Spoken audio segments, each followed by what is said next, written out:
It is now our honor to introduce our second guest speaker, Ms. Melinda Dacey.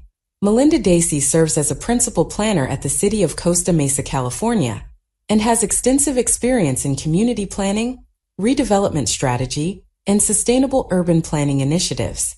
Her work focuses on creating inclusive and community-oriented development solutions that support long-term sustainability goals. Today, she will be presenting the city's Fairview Developmental Center efforts, with topics related to community service and sustainable planning.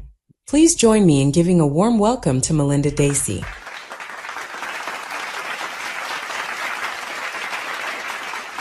Good morning, everyone. Can you hear me? Yes, we can hear you. Thank you so much. Appreciate it. Thank you. Thank you. Good morning. I'm excited to be here and present the City of Costa Mesa's efforts for a new specific plan for the community. Can I get the ability to share my screen? Of course. I think you can share it automatically. Yeah. Can you see my presentation? Yes, we see it. Yes, we see it. Thank you. Great. Thank you. So as indicated, I'm Melinda Dacey, Principal Planner with the City of Costa Mesa, and I'm currently project managing the creation of a new specific plan for the city. And for reference, a specific plan is a land use tool that California jurisdictions utilize to establish vision, guiding principles, and development standards for specific areas in a community. In this instance, the specific plan will guide future redevelopment of the state-owned property located at 2501 Harbor Boulevard, also called the Fairview Development Center, or FDC. So my presentation today will be focused on the urban design and the process the city went through to develop a preferred land use plan that is incorporated into the public draft specific plan. I will also briefly touch on the history of the FDC property and the goals for the site established by the city and state regulations. So as noted, I would like to provide everyone a little more background about the history of the property for some context. The site was originally developed by the state in the late 1950s as a state-run mental health facility for people of all ages with intellectual and developmental disabilities. The facility began official operations in 1959 and subsequently entered into a warm shutdown process, with the facility officially concluding its operations in December of 2025.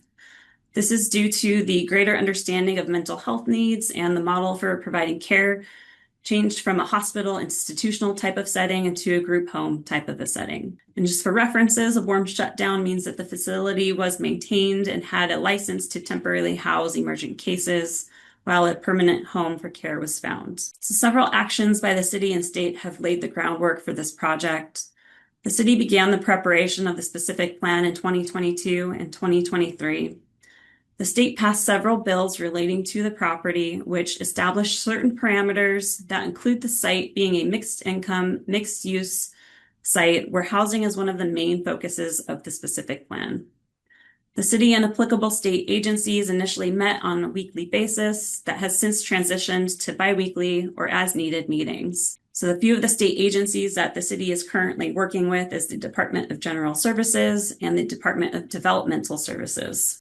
There has been significant coordination that has taken place early on in the process with these agencies to determine the future plans and incorporate the state's needs identified in the bills that were passed by the legislation here in California. And then I will touch on the city's priorities on the next slide. So as noted, housing is one of the main focuses of the specific plan. In California, each city is required to plan for future housing demand as part of a long-term growth of the city. This future housing plan is incorporated into what is called a housing element, which is a component of a general plan document that establishes the long-term goals for the city. Accordingly, Costa Mesa designated the following housing goals for the FDC site, which meets only a small portion of the total housing goal that the city was allocated through the housing element process. Although housing is a main focus for the specific plan, other uses are allowed and in some cases are required for the property according to other city regulations. Next, I'll walk through the key decisions that have been made by the state, which is influencing the final preferred land use plan for the project. The original specific plan boundary that was provided by the Department of General Services in 2023 included 115 acres. The area shown in yellow was known as Shannon's Mountain, for which a request for bids was issued by the state, but nothing was ever finalized.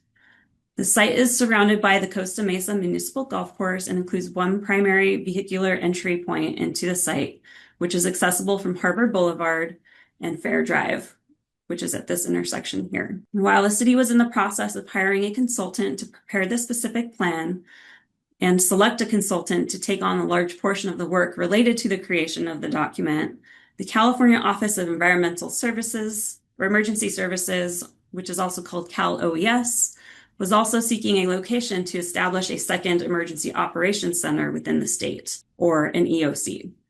Ultimately, Cal OES determined and identified that 15 acres of the FDC property is suitable for the new location of their state EOC. The EOC is currently undergoing construction-related activities that started in the fall of 2025. And that is the area in blue on the screen. As part of the discovery process during the state coordination meetings, the city team learned that the Mark Lane properties were part of the Harbor Village land lease, which is the areas identified in pink. So Harbor Village is the area located north of the specific plan boundary area. At this time, the city also learned that Merrimack Way was a private road that is available for emergency access only. In addition, the DDS state agency also determined that they would no longer move forward with the Shannon Mountain location for their housing needs, and subsequently adjusted their 15 acres to the northern portion of the FDC site to be contiguous to the existing Harbor Village apartment community. In addition, further constraints were identified with